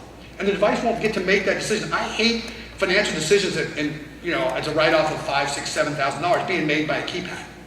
That seems kind of scary. Yeah. And I think it's a little bit early because that technology with the non-code based device is still pretty early. So I don't know that we really have enough yet to take a look at that. I think once it moves completely away from the customer having to enter a code, then we'll kind of have some better data with that at this point. Yeah. And it still comes back to, listen, just Brent has in his groups, I have in mine. I've got people who have devices on cars who are at 3% delinquency and 53. Yeah. So it still comes down to how you're going to use it, what's going to be your policy or lack of policies. But if I was a dealer, I think it's a pretty cool technology because I can sit there and that guy makes me mad. Fine, I'm shutting him off. I like that guy. I'm not shutting him off. Which again would scare me because whoever has the power to that could be going, come in one day, had a little too much to drink the night before. Next thing we know, 90% of our customers got shut off and 10% are still driving. So that actually happened. I wouldn't doubt that. Questions? Service contracts. What do y'all think about service contracts? You want me to start? Sure. I'll tackle service contract. Okay. Got to have something. I think you just got to have something in this day and age. Not competitive to a certain extent, but not really. I think just about everybody offers them now. So I think you need to have something in place, whether or not you want to give it as part of the deal or sell it as far as a back-end product from yourself or offshore it or do a true third party. I'll let Chuck kind of tackle that side of it, but I think you've got to have something in place. He said it earlier, you're going to fix it anyway. So you might as well take some financial steps to help offset some of that risk in there. What we do see is more of a trend going to including a warranty as opposed to selling anything. Including 6 months, $6,000 or 12 months, $12,000. We're starting to see quite a few of our dealers move away from charging anything for them. They're just including them in the deal. And you got to be careful with that you can't advertise those as free because they're not. You price for them, most of you pack for them, so you got to be careful. But I think you have to have something, again, in today's competitive environment that you do fix those. Because Chuck's right, you will fix them one way or another, so you might as well get some financial help with it somewhere. So for somebody who was in this world where, God, you would never even say the word warranty or service contract, that was taboo. Your buyer's guides came with as-is already printed on them because we're not going to have any exceptions to that. When you changed over time, the first thing we did was a third party. That's always the first step. Of course, it wasn't smart enough because we didn't realize that we weren't really getting paid for those. We were financing those. And anybody in this world who has a third-party service contract or warranty company, they make money when they deny claims. They can tell you, no, we don't, but yes, they do. Okay, and I worked for these people while I was going to college, so I do in a claims office, so I know exactly how it works. They want to deny claims, and I don't want to deny claims. And if you guys want to have a warranty to get out of claims, I've seen a lot of guys do, we do a 12-12. Well, our company started doing a 12-24. We probably ought to do a 12 unlimited. Because they're we're out of the warranty in 4 months. That's not what I wanted. I wanted to get them over a hump. I wanted them to take ownership of the car. I want to keep the car running, not to get out of the warranty claims. We have a deductible that we waive most of the time. Those days when the down payment covered the cost of the car and the notes were 12 months long. Literally, if a customer's car blew up in 6 months, we're okay. And they're probably okay. And I'd say, come on in. But now you guys, where our benchmarks are well over 41, 42 months average term of notes. I got to keep that car running a very long time. And if I don't, and I can be short-sighted and say I'm going to save money by saying I don't, then I will get the car back. They will be with my competitors. I will be fixing the car and spending a ton of marketing money to get the next guy in, who, Brent, in my case, they're really not better. No. They're not better out there. So we don't get better customers out there. So I want you guys to be really aware of that. And I don't know, Brent's probably done this in his 20 groups. I've been doing a lot of this lately in my 20 groups is online reputation management. And I can just tell you that it's been my experience, and I've looked at thousands of reviews of your companies. And while they bring up the price they paid for the car and the interest rate, it almost always stems from a car problem. That's when those things matter. Those things didn't matter at the closing. When we highlighted the Fed boxes for them, they were like, that's cool. I've had them say that 29% interest, that's not bad. But the minute their car breaks and you don't take care of them, everything else peaks up. So now you've got complaining customers. And it says, well, what does that matter? Well, how do you think the attorneys at CFPB find you to be a bad dealer? Oh, we Google you. Yep. Okay, we're not that smart. Their kids are 27-year-old law kids right out of school. They're going to Google you. They find a lot of ugly things in there, and next thing you know, boom, we got you. So it's really imperative that we say keep these cars running for all. Yes. And again, I don't think either one of us is advocating fix everything all the time, no deductible. But I mean, you've got to be smart with it. They don't even. I think you guys know with the CFPB, there's a website and an 866 number. That's all they got to do to complain on. That's it. Really easy. And whether or not you were right, wrong, it doesn't matter. They can go to the FTC's website and say, Blake, I'm not picking on you. Blake Ingram did me wrong. He sold me a POS. Me too. And then the first thing they're going to do is pass that down to the state attorney general. He's going to look online. He's going to find out, hey, does this guy have any complaints outstanding against him right now? And if he doesn't, then I'll probably send him a quick letter. But if he's got any outstanding complaints, guess what, Blake? They're going to be knocking on your door and say, let's pull out some files and take a look. I got 3 days to spend with you. Let's have some fun. I got a bonus question for them, if you don't mind, Alan. Go for it. Can anybody tell me what federal law governs service contracts and warranties? Oh my God, dead silence. I was going to buy drinks for whoever could answer that. Well, I guess we're buying drinks anyway, aren't we? Yes. Okay. Magnus and Moss Act. Bingo in the corner. All right, if you guys don't get it, anybody in here not doing any kind of a service contract or warranty? Anybody doing everything as is? Okay, didn't think so. You need to write down Magnus and Moss Act right now, and you need to research that because that tells you how it can be listed, what is a service contract, what is a warranty. It goes into implied warranties, guys, and I'll bet you a lot of you don't understand that when you fix some stuff under policy, you just started an implied warranty on that repair. I'll bet you didn't know that. That you basically said from here on out, I'm going to warranty that repair because you didn't have them sign what's called a good faith agreement. That just says, hey, I did this because I'm a really, really nice guy. So if you don't get anything else out of this, Magnus and Moss Act is something, since everybody in here is doing a service contract or warranty, that you need to be aware of. And the good news is that no one raised their hand saying we're as is. Yay for you guys. Yeah, exactly. That's a positive. That's a real positive thing because I go out to the world outside of the client base, outside of dealer associations, and man, still most of those guys are old school out there, which I think is short-sighted out there. I would just challenge you guys on a couple things. If you have a formal warranty, meaning they sign something that tells what's covered and, to me, more importantly, what's not covered, and they've got a document they're taking home, or you have a service contract, which in itself is a document. I'm going to tell you, I'm going to put my lawyer hat for just a minute. Don't say you got to be current to get that warranty work, okay? If you want to have a wink, wink, we just take care of you based on who you are, and if we like you, and that's a handshake, it's not written anywhere, maybe you want to go down that path. But if you've got a document in hand, whether they're 6 months past due, they go, well, I can repo, of course you can. But you have to fix it. If it's a document stating that you will fix it. And you know what the second no-no is? You have to get the repair done with me. Yep. Can't do that Can't either. do that. You can stipulate a certain mile range around your dealership, say within 20 miles it's got to come to my dealership, but you can't say all work has got to be performed by my shop. Legally, I'm sorry, just legally you can't do that. In 50 states that I know of, I don't know if there's any others, but in 50 of them you can't stipulate that the work has to be done by me in my shop, because if they take your car from Fort Worth, Texas to Seattle, Washington, and it breaks down, you can't say you got to bring it back to Fort Worth for us to work on it. So something to be careful of. If we're giving away a warranty, we can stipulate that work's done with me, because it's my warranty. I understand, but I would not stand up in front of a judge and say, Your Honor, I'm going to make him bring it from Seattle to Fort Worth to do the warranty work on it, ever. You want to fight that battle, go for it, but you wouldn't win. Even if you might win, but it's going to cost you hundreds of thousands of dollars to prove yourself right. So you can just cover up. And Brent, let me just jump on that for a second. That warranty, who gave that warranty? Did a finance company? Nope. Or a car company? Sales company. I'm going to tell you what, you have no legal ground to talk about the payment as a car company. If you have a warranty, and if they're within the parameters of that warranty, you will fix that car. Yeah. I don't care what you pay. Obviously, a warranty is free. That's what it means. Service contract is something they purchase. So you really can't, and I would advise you not even to write that kind of language into your warranty. And I don't know what you prove by it. I don't know where you're going with that one. Yeah, I know you understand. You want control of the repair so it doesn't get out of hand, which is great. I mean, your deductible helps you with kind of part of that as well. And again, if it's outside, again, are you going to fix it in Seattle? Sure you are. Sure you are. And again, if you have a related finance company, your related finance company takes over that entire warranty at the time of assignment. So you can't say, well, wait a minute, that's with the sales body, I'm with the finance company, it got nothing to do with me. It only has 100% to do with you at that point.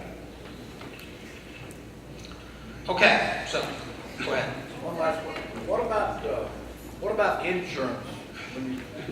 Is he a plant? Exactly. Have you seen my card I wrote up here? Okay, you want me to start with that You one? start with it. All right, let me do a That's point counterpoint. So I'll share with you my life, and I'll let Brent try a different tack. We required full coverage car insurance for the life of the loan every time and forever, because they need to have full coverage insurance. And because of that, I collected millions and millions of dollars in checks from the insurance companies over there, and I can't understand why you wouldn't want to do that. Our cars are expensive. We have a lot of risk on the street. You've got to keep these people covered at whatever cost. Collectors, or in most cases, you either have a specialist. In my case, it was part of all my collector's queue, was to get them to have proof of full coverage insurance. And it did become, and Brent felt the same thing, it became, I actually had two people's job, two full-time jobs, and this is not a job that collect insurance from people. Their only job was to key in the cancellations and the reinstatements in the system. That's all they did. You know, they would go to my P.O. box, and they come with the big baskets from the post office, and would be some impound notices in there, and a couple of bankruptcies, those were exciting, a few payments actually, and everything else was an insurance situation, and their only job was to go. So that the collectors could now start collecting for insurance companies. But it pays for itself. That would be easy. Yeah, I was going to tee that one up for me right there. And again, this is where we see dealers going. Again, not necessarily, my personal experience was I didn't really care. I was in 3 states, though, that the dealer wasn't responsible for registering the vehicle. We don't pay sales tax. So I know some of you have that out there. North Carolina, some of the other states out there, you have to have proof of at least liability insurance and some other things before you register a car. Valid driver's license, I get that. But I would much rather collect my $10,000 receivable than bust the customer up about their full coverage insurance. That's my personal opinion. And something that kind of helps with that now is a product, I'm sure. Anybody here doing CPI? Show of hands, CPI? CPI is a great product to overcome that, not only from protecting your vehicle, obviously, because you have that policy in place, but also we're seeing it become a fairly substantial revenue generator, a cash generator for dealers that are doing it. I've got one in Texarkana, AutoStar client, last year $514,000 in net after claims and after admin fee, because they've got a pretty high penetration rate. So I'm not a firm believer. I mean, get it at the time as a stip. I want something showing they've got insurance before they leave the dealership, but I don't want to dedicate 2 full-time people to just keying in and hammering somebody about. And 30% of my collector's day. And 30% of the collector's day for somebody. And what are they going to tell you anyway? Well, if I go get insurance, I can't do what? Pay you. Make my payment. And again, I've got $10,000 out there. $5,000 or $6,000 of that money is probably still mine because they're fairly new in the loan. I'd much rather collect that first. Now, we do some surveys with our dealers about insurance claims or wrecked vehicles. Guess what the percentage is? 18%, according to our dealer clients, have wrecked their car or had to file an insurance claim. You know what the national average is? 12 to 15. So our customers aren't worse drivers than what we think. We just see the ones that do get wrecked and go, man, these people are terrible drivers. Why? Because we see 5 of them in a month, but we forget that we have 5,500 accounts on the books. So that means there's 5,495 that didn't wreck their vehicle. We just don't see the rates as high. And kind of going back to the warranties just real quick, when we do a repo analysis, we check the miles that they drove on the car. Guess what the average miles per month driven, and again, these are for cars, repossessions obviously, because we can't really track paid outs, but guess what the average miles per month is? It'll blow your mind. Keep going. Lower, though. 25. Lower. 1,458 miles. We do this every January with our groups. It was 1,458 miles per month. Average timeout, 400 days.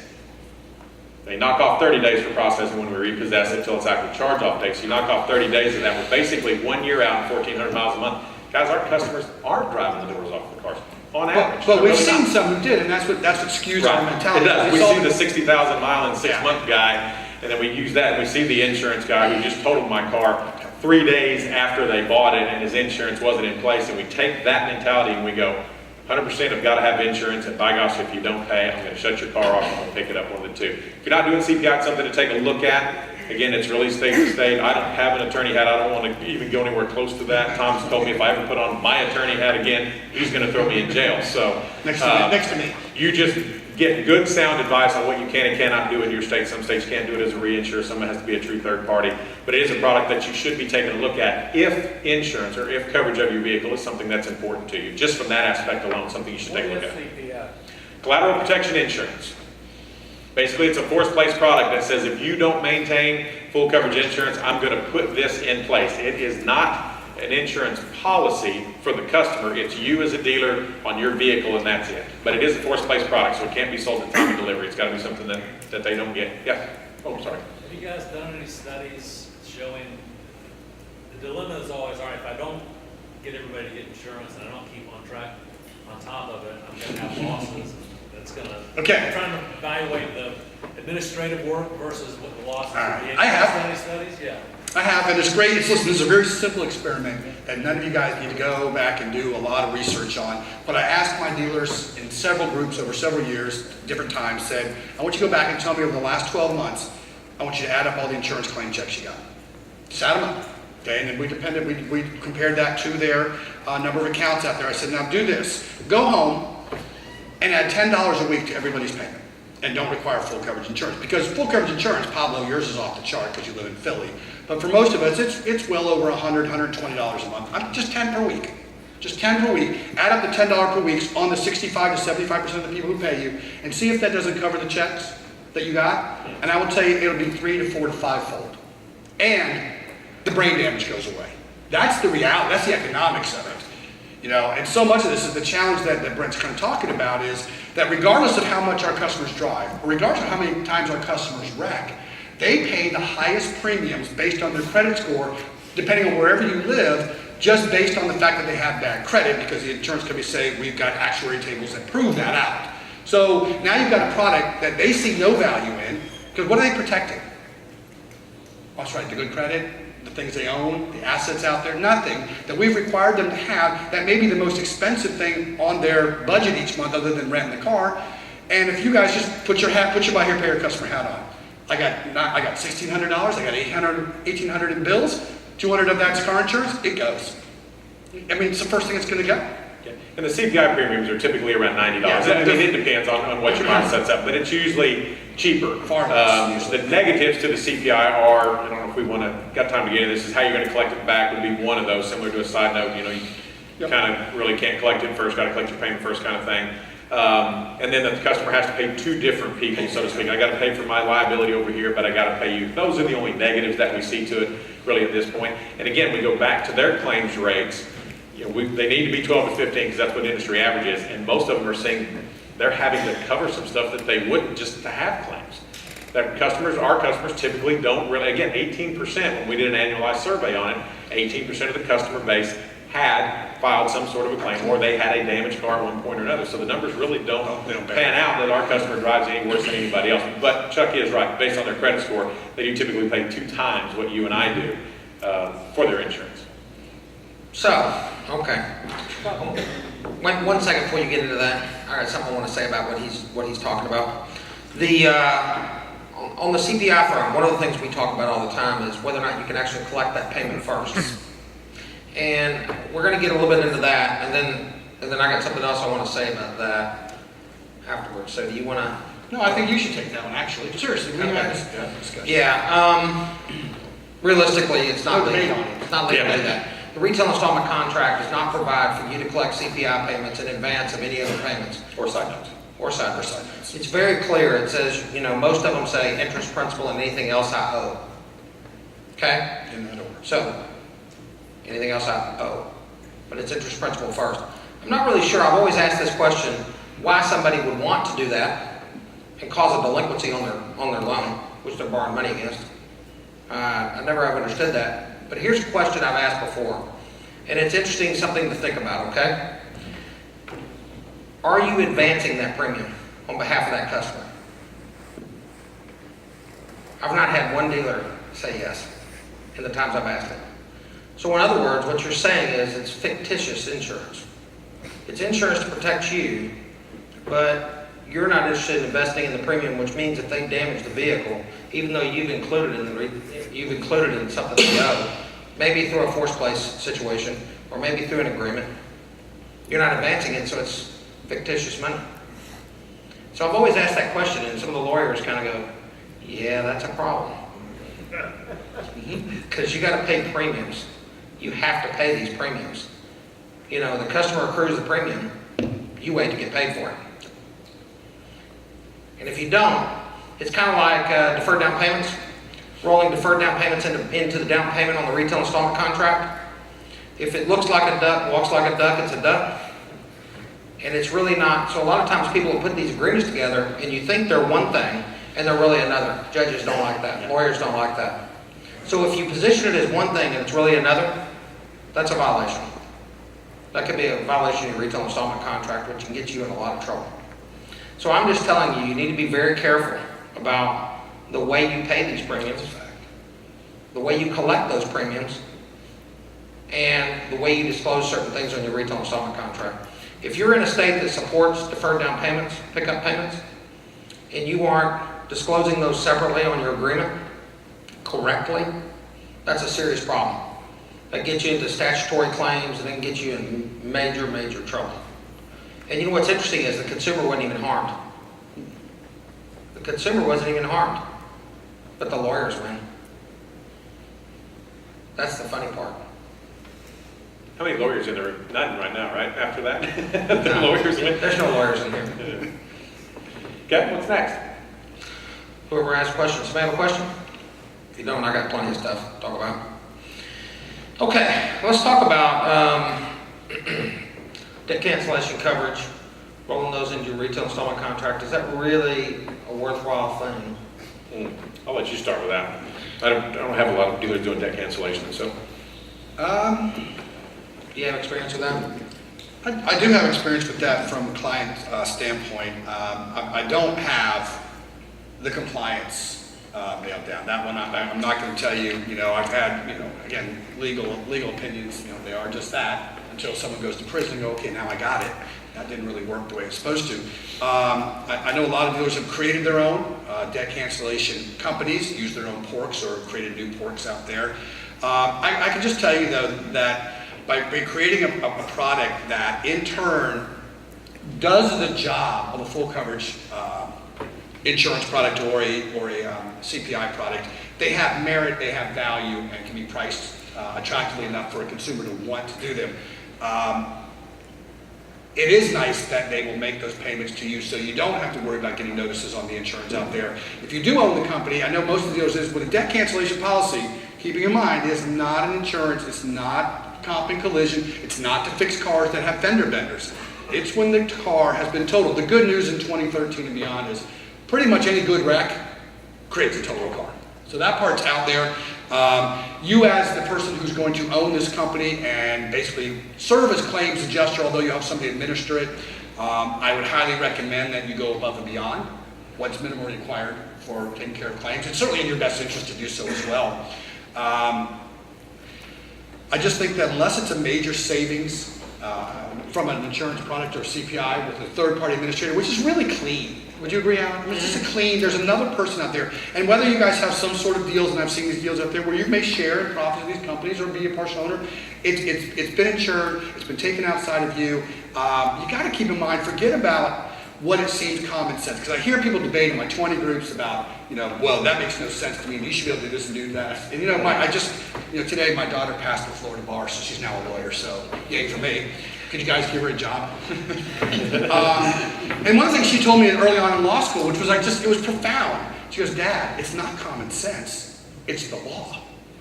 And I'm like, wow, that's strong because to Alan's point earlier, it doesn't matter what seems logical. It doesn't matter which is common sense. It doesn't even matter sometimes what the intent of the law or the spirit of the law is. The laws are laws, and they're words that are written, and that's what people are going to hold you to. So in those cases out there, I think as long as you're doing something that provides value for the consumer, I think you're probably going to be okay. If it's going to provide value to you, I think you're going to be challenged. Yeah. And again, I just don't have a lot of dealers looking at debt cancellation for what Chuck was talking about. We're all waiting for that shoe to drop. We're waiting for somebody to get thrown in jail or slapped around to find out where our parameters, where we can play. I do have some doing LDWs, loss damage waivers. CPI seems to be the most common right now, or the sexiest because of what it can generate on there. But again, it would be something I would always do as through a third party. It may cost me a little bit more, it may not make as much out of it, but at least I know I'm covered at that point. If you're going into a collections department, you were going to say structure from ground up. And we had a choice between cradle to grave individual, cradle to grave group, or aging. Just talk about the good and bad of each one. You don't have to pick a side. Okay, well, We got about 10 minutes. I'll let Brent, I'll give you, because I like this one, it's my favorite. No, one. but- I'll give Brent the team concept and the bucket concept, and I'll take the cradle to grave, both individual and team. What do you say about if it walks like a duck and he takes the duck over here? Good grief. Hey, I like this one, because I have this debate and I also teach this, and I've done them all. I've done a team concept where literally no individual has a queue whatsoever. It's one queue. We're going to make outbound calls based on who pops up next in the queue, and all the inbound calls is the first available, and kumbaya, and we're all going to get along, and we're all going to hold each other accountable, except for, I call it socialism, okay? Because there's going to be people riding the coattails of the really good collectors. And what I'm really looking for in my collection department is have an all-star team top to bottom. And I don't want marginal players who are riding the coattails, even if I can identify them and they're not going to make as much money. You can't do that. And what's really challenging in my experience is, and I know Brent does this, we go into your place and we read notes in collector screens. And now every time an account pops up, David, that I have to call or has just called in, and it's not an account that I've worked diligently for the last 3 days, 6 months, or 2 years, I have to figure out who the hell this person is. So I get to read. And it gets very, very slow. It's very poor time management out there. So those things I'm always challenged by. And I want to reward those who do a good job. So I threw the team concept out. Now, he's going to tell you why it's good. I did 54 collectors all in buckets. And I had gone, like I told you, all to monthly accounts. And we had one bucket called 1 to 30, one bucket called 30 to 60, and one bucket called 60 plus. And of course, your collectors are 30 are in this bucket, 15 are in this one, then 7 or 8 in that back bucket out there. And it sounded great because I could hire people who had the right skill set and experience, because the 1 to 30 was really for that, remember that's one payment or less. That's one payment. I call those my soccer moms. And I hired a bunch of soccer moms who've never collected before in their life. I was looking for customer service people saying, yes, Mr. Carmichael, when will you be in tomorrow at 7? Awesome. That's all they could do. The guy says, the car's impounded. I don't know what to do. It's an impound.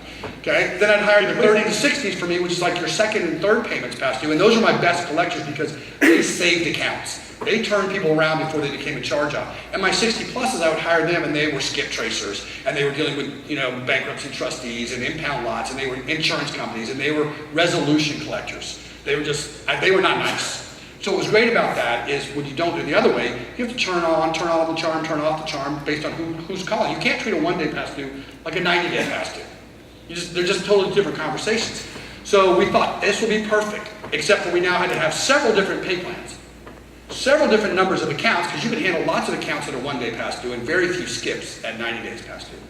And a funny thing happened, and we just went through the notes and went through the screens and said, most of my collectors, when they got close to the end of them owning the account, they stopped working it.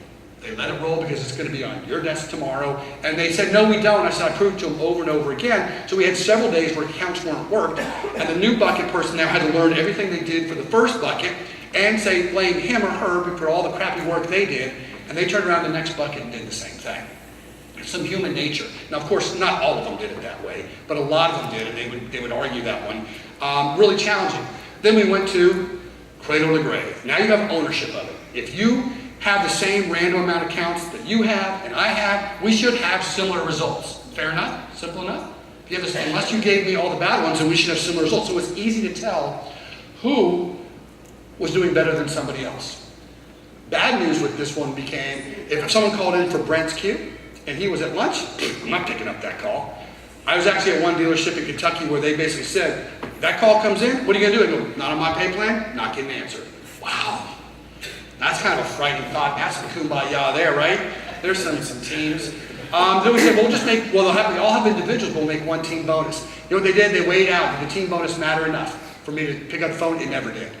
So eventually I went to and now do team cradle to grave, which can be 2 or 3 or even as many as 4-person teams, which means that me and David Frere, we are one queue. We have twice as many accounts as we would as an individual, but I work early, he works late. This is his Saturday, this is my Saturday. We don't go to lunch together. Our queue is covered all day long. And I also made sure that I had a senior and a junior collector when it comes to experience in each of those teams. And now they should all measure up. And when you have a laggard team out there, you either retrain them, mix up the teams, or somebody has to go. That's my speech. Well, we both agree, buckets. wasn't a good enough manager, I guess, to manage buckets because of the role. They would give up 3 or 4 days before the role. It goes to somebody else. There was always a lot of infighting. Well, they didn't do what they were supposed to do. And I'm a firm believer in developing collectors that should be well-rounded. They should be able to do everything. They should be able to call somebody at 1 day past due. You should be able to call somebody at 31, 61, 91 skip trace. They should be able to handle all of that part of it. One part, and I don't necessarily disagree, I believe in a individual team concept, which I know doesn't make any sense. Like I'm an optimistic pessimist is what my wife calls me. So you have an individual team. In that, I think the individuals have to have their own portfolios to collect. And I believe in the cradle to grave. I think it's yours from start to finish. But they're paid on a team concept to a certain extent. And the way I like to see them structured is that as those accounts get rotated, not every 3 months, 6 months, maybe 9 months or a year, because I don't want somebody like Chuck being real friendly with his customers and seeing that he's giving them these arrangements that somebody else wouldn't give. So they're going to go to Alan the next time, and then Alan's going to collect them. If I've trained them the same way consistently throughout, then everybody should collect the same way. But I do like us all pulling on the same rope in that, yes, you're going to have some part of your pay plan that's going to be tied to how well you manage your portfolio, but you're going to get paid more if we succeed as a whole. And again, it's not necessarily really delinquency. It's going to be collection dollars, it's going to be charge-offs, and aging will probably be in there. But it's going to be, hey, if we all work together, well, as an example, I had 4 regional collection offices that would collect 2 to 3 dealerships within those regional collection offices. And then inside of those, with those 6 collectors, each one of them would have a section of the alphabet for those 3. So Chuck may have A through C and Alan would have D through whatever. That way I can track how well those guys do on their own by monitoring their portfolios. But that regional collection office got paid on how well that region collected. So I could weed out my weak ones pretty quick. If Alan's not told the line his delinquency's up or whatever, we try to train him. If we can't train him, we replace him at that point and find everybody that tries to work and at least pull for the same rope. And our managers were paid the exact same way as the collectors were paid. They just got paid a little bit more. They didn't have a different pay plan. It was collections, it was charge-offs, it was aging. They were all paid the same way on the same bucket. So I didn't have a manager worrying about recency and collectors worrying about collection dollars, because those two, in some cases, could be counterintuitive. So agree to disagree a little bit. Like I said, I'm more of an individual team. I need to make sure that Chuck's doing what he's supposed to do individually, and that way he has his own assigned accounts. But I'm going to rotate him on it. He's going to have him for 9 months so he doesn't get married to him, doesn't find Alan who's a good friend of his that he bowls with or plays softball with and lets him slide so that somebody else would collect him the way they're supposed to. Yeah, I think no matter what you guys do. Got time for one more question.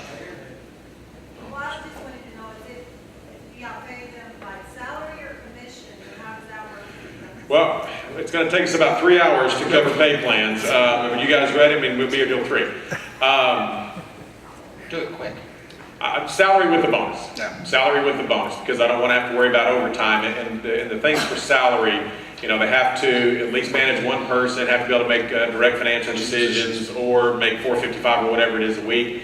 You can cover that with the salary, and that way you're not worried about having to clock out after 40 hours, and then some sort of a bonus. In the perfect world, I would want the salary to be 60, no more than 60 or 65 or 70% of the total pay that I expect. In other words, I want 35 to 40% of what they get paid to be earned. Obviously, 50-50 would be great, but what I don't like seeing are pay plans that are 90% guaranteed and a little bit of bonus on the side, because I think you get what you pay for. And I will concur with that one. I will tell you that it's really interesting in this consulting for car dealers. You guys are all guilty of this. You have salesmen who do the simplest job there is. Porters do a more difficult job than selling the car, making double and triple what the collectors do, and it's head scratching to me. And my numbers were, it's funny that you mentioned those numbers. My typical collector probably had a 60 to 65 base to a 35 commission or bonus structure, but I offered them up to double. And I talk to all the dealers in the room and my clients, I go, would you pay twice as much as you're paying them right now to get the numbers you run at every pair? They go, absolutely. We've got to embrace that as a group, that this is where all the money's made or lost. But it has to be things that people can control. And I think when, again, a lot of dealers don't embrace collections because it's the thing that they're most afraid of. Yeah.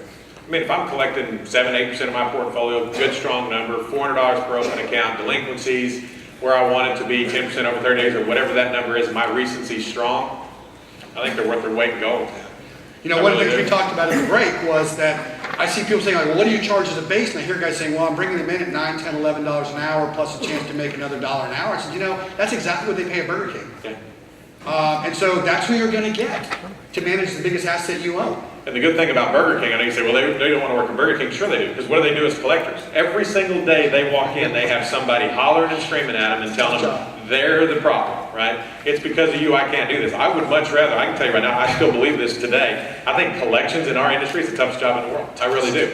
I think I would rather be working the fryer at Burger King. Why? Because at the end of the day, I can go home and take a shower and wash off Burger King. But when it comes to buy here, pay here collections, when I go home, half the time I want to kick the dog, right? I mean, come home, I can't believe they told me, I can't believe they called me, right? Is that not what happens? Is that not what we do? We do, right? We take it home with us. And then in the morning, we get up at 8 o'clock and go, oh crap. Chuck's going to be the first one on my list again. He's going to tell me he's going to be in on Friday, and he's not going to be there, and I'm going to call him again. So. At least it never ends. It doesn't, and that's the good thing about it. The good thing is it's job security. Why? Because you can't make bad paying customers good paying customers. It will not happen. You're going to have delinquency. You're going to have charge-offs. No matter what we've talked about today, no matter what you do, 3 out of every 10 deals are going to fail. You're going to have people delinquent every Monday morning, no matter what. So, let's give a round of applause to our panel. Let's go on lunch.